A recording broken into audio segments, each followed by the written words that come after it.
ವಿಸರ್ಜನ್ ಹಾಗೂ 5ನೇ ತರಗತಿ ಸಿ ವಿಭಾಗದವರು ನಿಮ್ಮ ಮುಂದೆ ಒಟ್ಟಿಗೆ ಬಾಳುವ ಆನಂದದ ಪಾಠದ ದೃಶ್ಯವನ್ನು ತೋರಿಸುತ್ತಿದ್ದೇವೆ.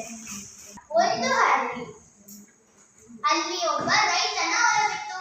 ಅಲ್ಲಿ ಬೇವಿನ ಮರವಿತ್ತು. ಹೇಗೋ ಏನೋ ಅದರ ಮುಂದೆ ಒಂದು ಗುಂಡನೆಯ ಕಲ್ಲು ಇತ್ತು. ಬೇವಿನ ಮರದ ಮೇಲೆ ಕುಳಿತು ಜನರು ಅಮ್ಮನ ಮರವೆಂದು ಪೂಜಿಸುತ್ತಿದ್ದರು.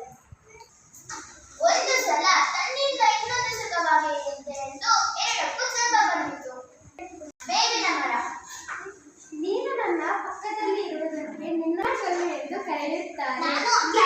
ನೀನು ನನ್ನ ಪಕ್ಕದಲ್ಲಿರುವುದರಿಂದ ನಿನ್ನನ್ನು ಅಮ್ಮನ ಮರ ಎಂದು ಜನ ಕರೆಯುತ್ತಾರೆ ಎಂದು ಜಗಳ ಆಡಿದವು.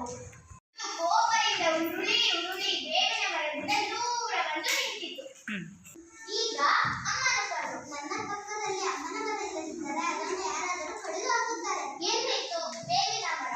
ನೀನು ನನ್ನ ಪಕ್ಕದಲ್ಲಿ ಇಲ್ಲದಿದ್ದರೆ ನಿನ್ನನ್ನು ಯಾರಾದರೂ ಬಂದು ಒಡೆದು ಹಾಕುತ್ತಾರೆ ಎಂದು ಎರಡು ಮನಸ್ಸೊಳಗೆ ಆಲೋಚಿಸಿದವು. ಒಂದು ದಿನ ಹಳ್ಳಿಯ ರೈತ ಹೊಲವನ್ನು ಉಳಲಿಕ್ಕೆ ತನ್ನ ಮಕ್ಕಳ ಜೊತೆ ಬಂದನು. ಅಮ್ಮನ ಕಲ್ಲು ಇಲ್ಲದ ಬೇವಿನ ಮರವನ್ನು ನೋಡಿ, ಇದನ್ನು ನಡೆ ಕಡಿಸಿ ನೇಗಿಲು ಚಕ್ರ ಮಾಡಿಸಿ ಎಂದನು. ಹಾಗೂ ದೂರದಲ್ಲೇ ಬಿದ್ದಿದ್ದ ಗುಂಡನೆಯ ಕಲ್ಲನ್ನು ನೋಡಿ, ಈ ಕಲ್ಲನ್ನು ನಾಳೆ ಕಲ್ಲು ಹೊಡೆಯುವವರನ್ನು ಕರೆಸಿ ಕಲ್ಲು ಹೊಡೆಸಿ ಕಟ್ಟಿ ಉಳಲು ಬರುತ್ತದೆ ಎಂದನು. ರೈತ ಹೋಗುವುದನ್ನೇ ಕಾಯುತ್ತಾ ಅಮ್ಮನ ಮರ ಮತ್ತು ಬೇವಿನ ಕಲ್ಲು ನಡುಗಿದರು. ನಾವಿಬ್ಬರು